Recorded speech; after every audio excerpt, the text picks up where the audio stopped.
Hello, my good people. God is good all the time, and all the time, God is indeed good. Welcome to my YouTube channel, Auntie Zippy and the Children, where we talk matters to children.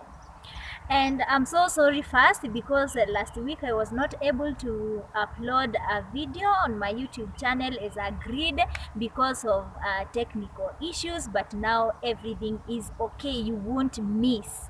So if you've not subscribed to my YouTube channel, kindly do so. Hit that subscription button and subscribe, and also put on the notification bell so that you won't miss any of my videos, and also don't forget to comment down below. So today we are talking about how to raise our children in a responsible manner regardless of where you are. How to raise a child from a limited space. So many people complain that, oh, sisi tunaishi Mathare, oh, sisi tunaishi Dadora, we are living in this and this place, we can't raise our children better. But today we are discussing about how to raise these children to become responsible citizens regardless of where you are, how blessed you are, all the position you hold in the community. You find that people say the rich people can bring up their children in a better way than the poor people, or ati mse wa Kayole akona talent kuliko mse wa Lavington, no? So today we shall be having guests who will help us understand better how we can raise up our children to become the best children or the best people of their generation, regardless of where you are or how blessed you are. So we are starting by getting the views or opinions from the street on how people think about this issue. Naweza tafuta pesa wenye wanaweza kupeleka shule, chakula na pahali pa kuishi. Hiyo ndio unadhani ndio kulea mtoto sasa? Ukimpea chakula, shule na mahali pa kulala, hiyo imetosha? Tunaishi tu kwa hiyo ndogo tuko nayo. Naweka kwa akili yangu, mimi ni mzazi na ni lazima asasi kumona niamke mapema, niende nitafutie watoto yangu, at least nione kama ile maisha yenye sikulelewa nayo kama nitawalelea na style nyingine. Wewe ni style gani wewe unalea watoto wako na wenye hukupewa? Tuseme kwa mfano sijawahi na swimming pool, nimeionea huku. So kama niko na pesa nasemanga watu nipeleke watoto kwa swimming pool. Ezi zetu by the way hii sikuonanga ati tukilelewa na vitu kama chipo, ilikuwanga githeri. Chapati ilikuwa ile ya 50-50, mkipika chapati hiyo siku hiyo boma iko na pesa, mkikaranga chakula hizo ezi nilikuwa na pesa. So natakanga nijaribu nione kama ni kupeleka watoto chipu, kupeleka swimming pool, kualisha at least hata kama sita manage, at least hata kama kujitolea tu, hata kama ni 3 months najitolea hata 50 na wabalia chipo. Wanajisikia hata kama maisha yetu iko chini, wanajisikia at least mama na mwana. Wewe unafanya nini ndio waweze kuelewa kwamba labda hawatoshani na mtoto mwingine? Juu hata hapa Mathare utapata kuna familia iko chini na kuna wengine iko katikati, kuna wengine bado wako juu. Especially wakienda shule ama church, wanaona huyu ako na kitu yenye mimi sina. Wewe wako huwa unadeal aje? Is it an issue kwao? Mimi huwa nawaambianga ukweli. Kama sina na mtoto anaona yenyewe, ukiona mama leo ajanibaya hii ana na kitu kingine, na lazima ufunze watoto maisha simple yenye hata tuseme kwa mfano uko na pesa kama uko na job na ikuje ishe. Unajua ikiisha maisha itarudi chini. Lazima uzoeshe watoto ile maisha yenye hata job ikiisha hiyo maisha mtoto bado ataendelea na ile maisha ya chini. Lakini ukimzoesha maisha ya juu na job ikuje ishe, unajua mtoto bado itamuaffect hati kwa might yake. Kuna mama siku hizi anifanya vile alikuwa ananifanyia mambo. Unaona vitu kama hizo unarudisha maisha ya mtoto chini. So lazima huyo mtoto umfunze maisha simple. Hata ukikosa pesa huyo mtoto anasema aki ukiona mama hajanibaya hii ana na na penye tunaishi najua hapa Mathare, especially hapa area 4 nyumba nyingi ni single. Ni advice gani unaweza kupea wazazi jinsi ya kulea? Unajua watoto siku hizi wanaerefuka wakiwa wadogo. Jinsi ya kukaa kwa hiyo single room na harmony na tabia iko sawa. Vile naweza sema kama mzazi usionyeshe watoto kuletanga wanaume kwa nyumba. Unaona kama udaleta huyu kwa nyumba, uleta huyu kwa nyumba, hao watoto bado watalelewa na hiyo tabia. Kama ni mambo zako wewe fanyia nje, kuja kwa nyumba yako. Watoto wanasema mama yetu alitulia akiwa single na tukumuonanga na tabia zingine. Unajua sisi wazazi sisi ndio tunapanda mbegu zingine kupitia kwa watoto. Tuseme kwa mfano umeleta mwanaume kwa nyumba na watoto. Hata hii liko unajua inajua. Na hata kama ijui iko na hiyo mentality watu wawili, huyu ni kijana, huyu ni msichana. Wamelala wakiwa wawili na najua hawafai kulala wakiwa wawili pamoja. Wanataka kufanya na insist. Kitu ya pili, hiyo nyumba zetu ni simple. Usitafute hivi vitanda za double deck. Ati unasema hata watoto walale juu, mimi nilale chini, ama sisi kama umeoleka sisi tulale chini. Hapo bado tutafunza watoto tabia mbaya. Hata ili watandikie chini ama kwa kiti kama inawezekana. Hiyo tunaweza sema. Na kwa mfano unajua kwa kama mtu ameolewa kuna zile vitu huwezi kuavoid kama umeolewa. Sasa wewe unaweza kuadvise wazazi wenye wanalelea watoto single ni what is the best time ya wazazi na watoto kufanya mambo zao.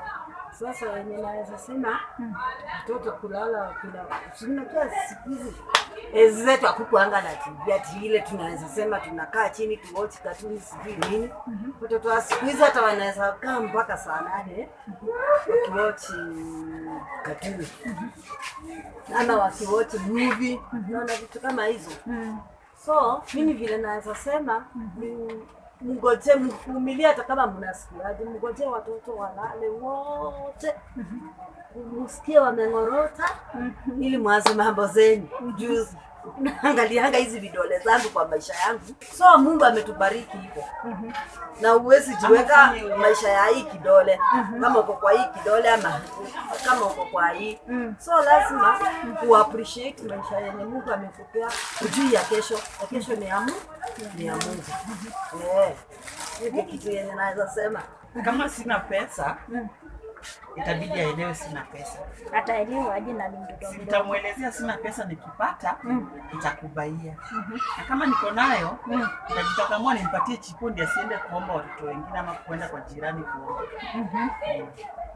Wewe ni nini unaweza kuadvise wazazi especially wenye tunaishi hapa Mathare jinsi ya kulea watoto kutoka kwa hizo single room zenye tuko nazo, wale watoto wakiwa responsible? Upate hata mtoto hawezi jua kama alilelewa ushago na ile tabia yako nayo, amelelewa single room na ile tabia yako nayo. Si unajikakamua tu. Una make sure ile kidogo uko nayo unapatia mtoto at least asiweze kutamani huko nje.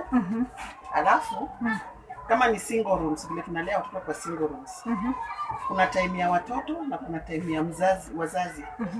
Kwa mfano kama umeolewa uko na bwana. kuna time yenye wenyewe mnafaa mjipange wakati watoto wamelala ama watoto hawako. Fanye mambo yenu, na kama watoto wako mnawapea time yao. Time ya homework, time ya watch TV. Na ni nini unaweza kuambia wanaume aswa jinsi ya kuchangia katika ulezi, sababu najua watoto wengi wanashinda na kina mama, labda kina baba wanakuja tu labda jioni kidogo kidogo. Unapata hata mtoto labda tabia ilibadilika na ajui ilibadilikia wapi na lini. Huwezi kuwa kazi Monday, Sunday to Sunday, unaona? Lazima kuna ile siku utakuwa off. Sio siku utakuwa off, inafaa pia unakaa chini na watoto wako, unaangalia behavior zao, unaangalia at least unawasaidia hata kama ni hiyo homework, at least mara moja hata kwa wiki. Una make sure uko na watoto wako hata at least unawapeleka hata out kama una hiyo uwezo.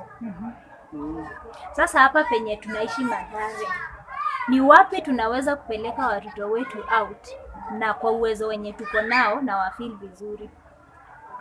Hapa Mathare kuna swimming pool, na swimming pool tudogo unaweza peleka mtoto. Ni alipishwa aje? Kuanzia 50 bob. Obviously mzazi huwezi kosa kwa food hiyo 50. Peleka at least mtoto wako swimming pool hata once per month. Garden city pale huwa na kama uko na wawili ngiri moja inaweza furahisha watoto. At least unajikaza once. Ndio mtoto asikuje kutamani maisha ya watu wengine wanaishi ama hawa yana regret. Mbona mimi nalelewa hivi na wengine wanalelewa hivi. Ni nini wewe hukupewa yenye unapea watoto wako saa hizi? Chenye sikupewa kwa mfano kimasomo. Mimi ukaa hivi nasema watoto wangu lazima wasome wafike mahali sikufika. Na kama mzazi nitajikakamua niweze kuwasomesha wafike mahali sikufika. Hiyo ndio kitu maana naweza wapea kwa maisha. Nashukuru sana. Asante. Ubarikiwe sana. Utaenda kuzipeleka Na watu wakuje kwa hii salon. Inaitwa aje? Favor. Waambie wakuje huku. Sawa, asante. Waambie hapa wasikie. Waambie penye iko ndio wakipita hapa wajue unashuka vizuri. Sasa hata nionyeshane huyu vile ameshukwa smart. Watu wote wenye wameona hii kipindi wakipita hapo waangalie Favor Salon. Wakuja watatengenezwa vizuri. Area 4 Mathare North. Na designs zimeweza. Design zote ziko. Acha nizionyeshane zimeweza. Ukitaka hizi zote utakuja hapa Favor Salon na utafanywa. Ndio, karibu. Asante sana, nashukuru. Asante. Ubarikiwe. Okay, basing on the generation that we are here, you look at the parents. There is a mistake that parents are doing, but it has not come to their realization. You look at their children. As for now, when you look, those who are at home, those who are wajarudi shule, the class 7, the form 3 downwards. You look at whatever they're doing, they just continue to hang around. You look at their parents. Kuna wazazi utamwambia mtoto amekosa, but the parent will end up supporting the kid. Anasema mtoto wake ana makosa, mtoto wake anafanya the right thing. Yet in generally you as a person unaona that kid is going the wrong way. Unaona. Then another way is the parents are not having time. That's enough time with their kids. Hawapati time ya kukaa na mtoto wake amwambie this good, this bad. Unaona. Some of the parents. Alafu the other thing, you look at this holiday, corona first. You look at the kids, by the way, this stuff imekuja ku affect most kids. You look around here Mathare, the kids, they're having some peer pressure. You get at around 7, kids are hanging around, wanatafutana hiyo yenye wanaitana ati siku wadama wanaitangaje hiyo mashine zao. Mbogi, tukuje mbogi, tuende tufanye nini. You know, the kids are not even having time for books, hawapati time kusoma. They're just hanging around.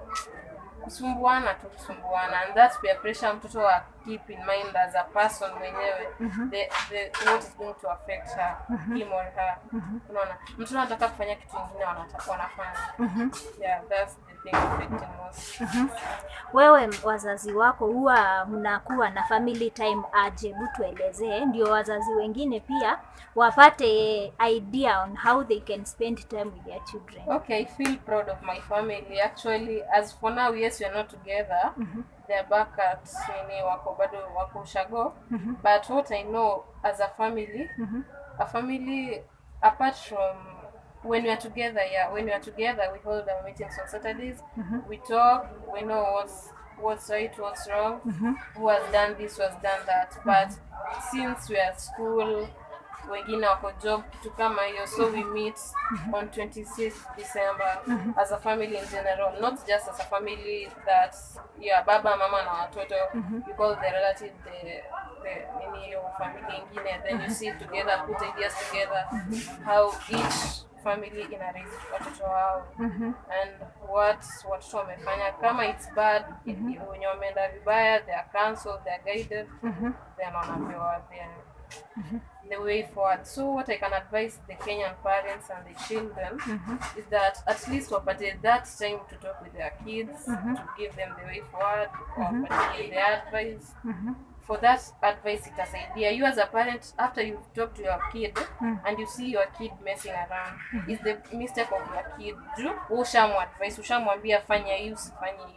Unaona? So mtoto mwenyewe akikuja ku mess up na life yake, inafaa jiulize ni nini amefanya. And we kids also, we are not supposed also to kukaa hapo tu tuambiwe fanya hii. Also do the things yenye unaona hii yenyewe nikifanya itakuja kuni affect mimi as a person, then secondly it affects parents, unaona. So ni mtu tu kufanya kitu, si tunafanya kitu juu mtu mwingine anafanya ama umeona kitu fulani nafanya. Kama umeweza kuvaa kitu, si tunavaa kitu juu umeona it's trending ama unavaa kitu juu hivyo. There are some things that you just put on na zitaloa your dignity na kuna vitu zenye utafanya for the small kids, like as you say the 10 year and below, those kids actually wanaona kitu mzazi anafanya ndio they try to emulate. Wewe mzazi ukiweka leo ufanye vitu kwa zingine kwa nyumba, actually your kid will try to imitate whatever you're doing. Na atasema nimeona daddy ama nimeona mama akifanya kitu fulani, so atajaribu kufanya the bad thing that you're doing. Na ukiendelea kumlea with the right way, atona hizo vitu nzuri zenye unafanya na pia atajaribu kuemulate. Ndio mtoto mdogo hana ya akili ya kusema ati ni mbaya, hii ni nzuri.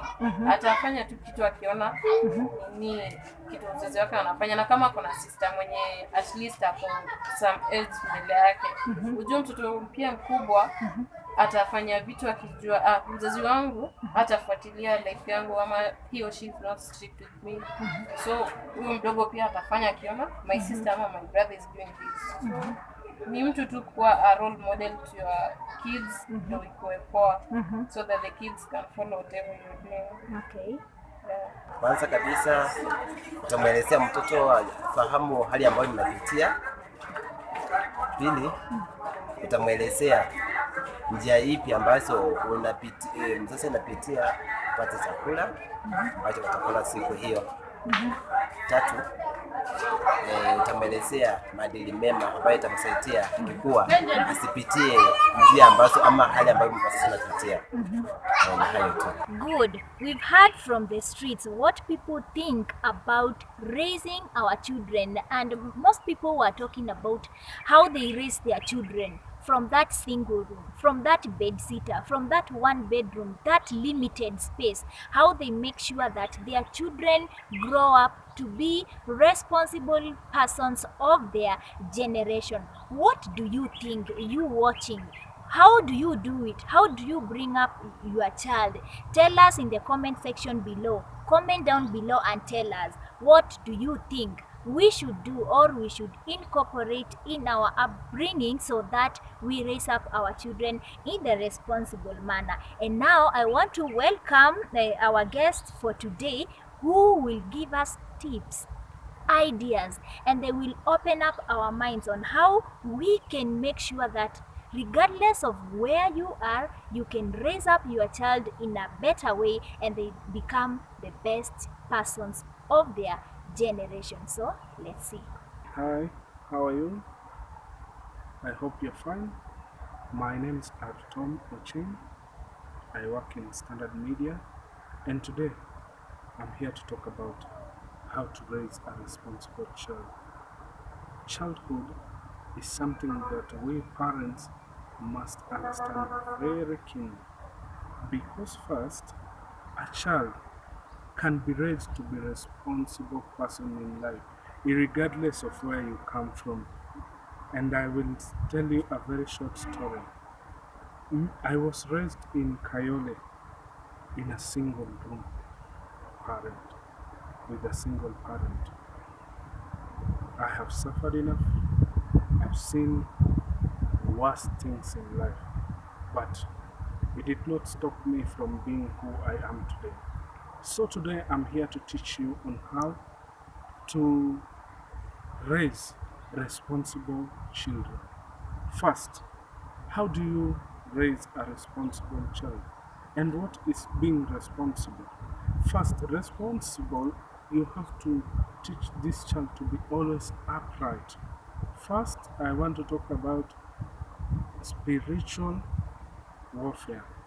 You have to teach this child to be very spiritual, so that every responsibility comes from an aspect of spiritual matter. You need to train these children how to become spiritual.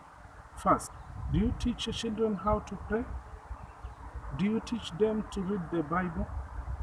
Do you teach them to fear the Lord who created them? Because God is the giver of everything.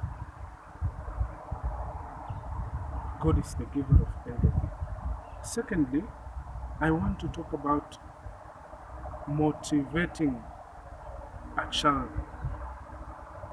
Even if you're coming from a poor background, I might be speaking to you parent, I might be speaking to you guardian. In whatever you're doing, always try to encourage this child. Even if you don't have, just try to encourage the child for a better future, because to be responsible, first we need to have hope. And if we don't have that hope, then you see we are lost.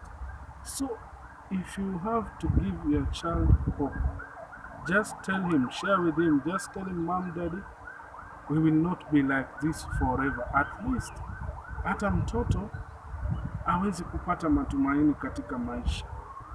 And then another thing, how to train to raise a responsible child.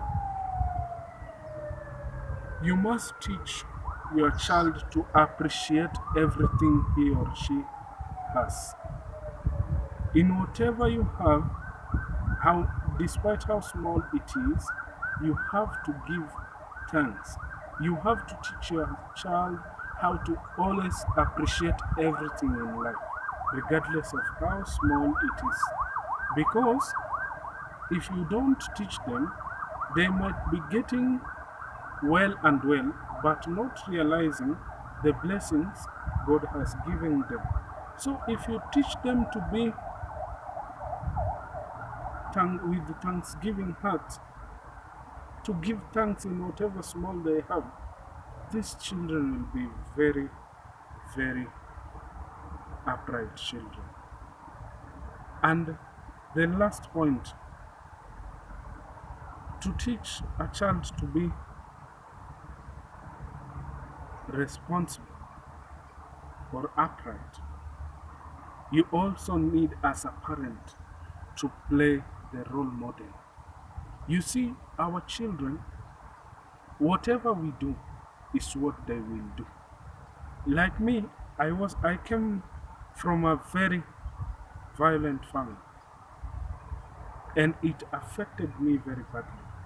But I have learned from that, because there are certain things that were being done very violently, affected even me. So what I'm trying to say here is that whatever you are doing as a parent, that is what your child will be, because you are playing the part of a role model. You have to be a good role model. Even if there is a problem, when your child sees you are always a solution, that child will be a solution for it. Yeah, thank you very much. I hope we have learned something. Goodbye, till next time. Thank you. Ningependa kuchukua nafasi hii kuongea na wazazi wote ambao wanaishi kwa zile vyumba ambao wamevikodisha, kama vile tunaziita single, ama pia kama zile tunaziita bed sitter. Wakati mwingi huwa inakuwa changamoto wazazi kuwalea watoto wao kwa zile vyumba, kwa sababu saa zingine unapata mzazi anaona kama watoto wazazi wanaona kwamba watoto wanawanyima nafasi yao. Kwa upande mwingine pia watoto pia wanaona kana kwamba wazazi wamewanyima nafasi yao. Lakini wacha nikueleze jambo moja, na jambo hilo ni hivi: ukitaka kufanya jambo lolote lazima uwe na mpangilio. Kitu chochote ukitaka kufanya katika huu ulimwengu lazima uwe na mpangilio, na mpangilio moja ni kana kwamba wazazi, kwa upande wa watoto wanaweza kuwa wanataka wakati wa kusoma. Wakati wa kusoma, mzazi, kitu unaweza fanya watoto wako ili wapate wakati wa kusoma, unaweza fanya hivi: ule wakati pengine we mzazi umeondoka, umeenda wapi? Umeenda kwa kazi zako. Huo wakati unaweza panga watoto wako wawe wanasoma huo wakati. Ama pia unaweza panga ule wakati mwafaka, kama vile unaweza jipanga, ukitaka kupeana watoto wako nafasi nzuri zaidi, unaweza amua kwamba wacha niende nipige maraundi kidogo, kama muda wa nisali moja, ambapo alafu naambia watoto wako fanya nini? Fanya revision yenu vizuri, mkimaliza nitarudi. Ambapo wakirudi sasa, kama ulikuwa unataka kuona TV yako unaweza watch, kama ulikuwa unataka kuweka music unaweza fanya, kama kuna jambo lingine ulikuwa unataka kufanya kwa nyumba unafanya. Aya, upande mwingine pia, kwa upande wa wazazi pia, saa zingine kama wazazi pia mnaweza kuwa mtaka mkwe na wakati wenu pasipo kusumbuliwa na watoto. Naweza sema kwa mfano, kama uko na watoto, tuseme maybe watoto wa umri wa miaka 10 zaidi na kuzidi, jambo unaweza fanya nini? Hao watoto wako unaweza fanya nini? Unaweza watafutia mahali wanaweza kwenda wakae kwa muda mfupi, ili nyinyi kama wazazi muwe pia na wakati wenu. Kama vile watoto wako hawa unaweza watuma waende kanisani, waende wakae huko, ama pia unaweza watuma waende wakae kwa jirani, ambapo pia ni mzuri, si mbaya, lakini ni mzuri. Ama pia unaweza waruhusu waende wacheze na watoto wengine. Ama pia watoto wako bado unaweza watuma waende maybe pengine waende kwa soko, waende wanunue kitu fulani. Ama pia unaweza acha waende wapi? Waende shuleni. Ama pia watoto wako unaweza waruhusu waende wacheze nje, ambapo saa wakienda, wakishawaondokea, kama wazazi, kama mko na mambo yenu mnaweza kuyafanya, ama mnaweza zungumza na kwa mwafaka, na mtakuwa mnasumbuliwa kwa njia yoyote. Nadhani hayo yatakuwa ya manufaa kwa sisi wote kama wazazi na yatatufaidi. Asante sana, nashukuru, na nawatakia wazazi wote muwe na watoto wenu, muwalinde na muwatunze kwa njia bora, kwa njia kama vile ya familia ya Yosefu na Bikira Maria. Asanteni sana, mbarikiwe. A very, very wonderful information there from our guest. And I hope you watching, you've gotten something. You've gotten a tip or an idea on how you can incorporate all those ideas they've said, and again what you have, so that we make sure that our children grow up in a responsible manner, or to become the best persons in their generation. You know, you have your generation and your child will have their own generation too. So as one speaker has said, spiritual background is everything. So we need I urge you, parents and guardians, we need to bring up our children in a spiritual manner. It doesn't matter the church you go, maybe Christian or Muslim, but you need to teach your child spiritual matters first, because they will become they will have that self responsibility, and they will be responsible by themselves. You don't need to be there always, but if you nurture your child, if you instill that positivity in your child, when they grow up, they will always remember that, and they will not go away from it. That is my point today and all this week. Let us take full responsibility of our children, and let us nurture our children in the spiritual background, so that when they grow up, they won't regret you being their parents. So thank you so much for watching, and if you're not subscribed, kindly do so. Hit that subscription button, put on the notification bell so that you won't miss any of my videos. Thank you and God bless you. Let's continue impacting our children in a positive manner. Bye and see you next week.